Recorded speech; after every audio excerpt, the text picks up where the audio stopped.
Ngayon ay kapanahunan na unti-unti ng pagbulaklak ng mga halamang pislili. Makikita ninyo ito, meron na siyang buds na pabukad na. Ay ngayon ang aking gagawin ay ating tatanggalin yung mga magugulang na at mga tuyong dahon para mas maganda at lalong gumanda yung kanyang mga natitirang dahon. Ito atin ang umpisahan ng pagtatanggal ng mga magugulang ng dahon. At yan ang aking si Mengmeng, mga kabayan. Napakalikot, pauli-uli. Gusto ko magpakita sa video.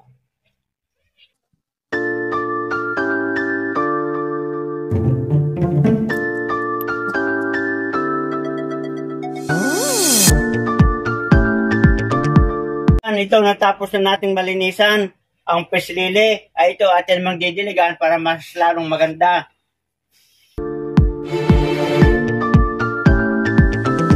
At pagkatapos nating may sprayan ng tubig, mga kabayan, ating madilig, atin maglalagyan ng mga organikong pataba para lalong dumami yung kanyang mga buds o bulaklak na patubog pa lang. So yan mga kabayan, good luck and good health at sana'y nagustuhan ninyo. At huwag niyong kalilimutan, paki-pindot ng notification bell, follow, share, and subscribe.